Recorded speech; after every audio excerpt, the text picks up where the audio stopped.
வணக்கம். ஜூலை மாத பலன்கள் 2024 கடகராசி.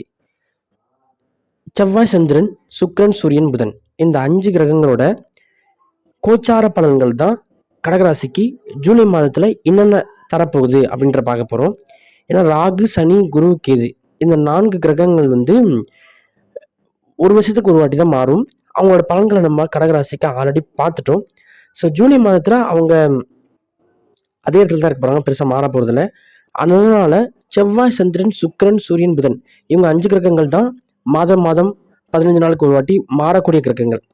இவர்களால் கடகராசிக்கு என்ன தாக்கம் வரப்போகுது, என்ன மாதிரி மாற்றங்கள் ஏற்பட போகுது, என்ன மாதிரி வளர்ச்சிகள், என்ன மாதிரி நல்லது கெட்டது நடக்க போகுது அப்படின்றத பார்ப்போம். ஸோ ஃபர்ஸ்ட் புதன் வச்சு பார்ப்போம். ஏன்னா புதன் தான் கடகத்திலே இருக்கிறார். இந்த மாதம் முழுவதும் புதன் கடகராசிலே பயணம் பண்ண இருக்கிறார்.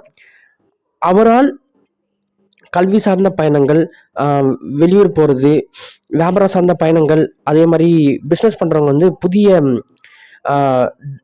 இண்டஸ்ட்ரீஸ் எதுக்காவது அக்ரிமெண்ட் போடுறதுக்கு, அதுக்காக புதிய ப்ராடக்ட் வாங்க பர்ச்சேஸ் பண்ணுறதுக்காக அது மாதிரி ஒரு பயணங்கள், அந்த பயணத்தில் வெற்றி, பயணத்தின் மூலமாக புதிய வருமானம், தொழில் யுக்தி, அக்ரிமெண்ட்டு, லோன் சேங்ஷன் ஆகுறது, இது மாதிரி விஷயங்கள் கிடைக்கும்.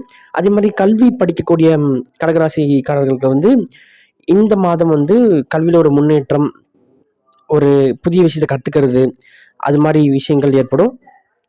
அடுத்தது 10ஆம் இடத்துல செவ்வாய், சந்திரன் இருக்கிறதுனால என்ன மாதிரி பலன் நடக்கும்னு பார்க்குறீங்கன்னா, செவ்வாயானால பண விரயம் ஏற்படும், அண்ணன் தம்பி கூடிய பகை ஏற்படும், நீண்ட நாட்களாக இருக்க பிரச்சனைகள் வலுப்பெற வாய்ப்பு இருக்கு. அதனால அந்த விஷயங்கள்லாம் கொஞ்சம் சாதுரியமா கையாளுங்க. 10ஆம் இடத்துல மாத ஸ்டார்டிங்ல சந்திரன் இருக்கிறதுனால சந்தோஷம் அதிகரிக்கும், எண்ணங்கள் ஈடேறும். 12ஆம் இடத்துல சுக்கிரன் இருக்கிறதுனாலையும், அதே 12ஆம் இடத்துல சூரியனும் மாத தொடக்கத்தில் இருக்கிறதுனாலையும் உங்களுக்கு லாபம், சுகம் ஏற்படும். பொருள் லாபமா இருக்கட்டும், தொழில் லாபமா இருக்கட்டும், எல்லாமே ஒரு அதிர்ஷ்டம் கூடக்கூடிய விஷயமா இருக்கும். அதே மாதிரி வேலையில பார்த்தீங்கன்னா ஒரு சின்ன சின்ன தடைகள், தாமதங்கள் ஏற்படும். அதெல்லாம் 17/7க்கு அப்புறம் சூரியன் திருப்பி கடகராசிக்கே வராரு. ஆடி மாசத்துல சூரியன் கடகத்துல இருக்காரு. அப்புறம் அதோட தாக்கம் இன்னும் கொஞ்சம் அதிகமா இருக்கும். அலைச்சல் ஏற்படும் வேலையில, வேலை சார்ந்த பயணங்கள் மூலியமாக சளி, ஜுரம், அது மாதிரி சில நோய்கள் வர்றது, டாக்டர் கிட்ட போறது, இது மாதிரி சின்ன சின்ன உபாதைகள், உடல் உபாதைகள் ஏற்படக்கூடிய வாய்ப்பு 17ஆம் தேதிக்கு அப்புறம் இருக்கு. இந்த மாதம் சுக்கிரனாலையும் சூரியனாலையும் உங்களுக்கு அதீத பெரிய நன்மையான பலன்கள் இல்லை. ஸோ ஒரு மத்தியமான பலன் தான் இருக்கு. அதே மாதிரி சுக்கிரன் பகவான் 9ஆம் தேதிக்கு அப்புறம் கடகராசிக்கே வராரு. கடகராசியிலே பேச்சாகி பலன் தரப்போகிறார்.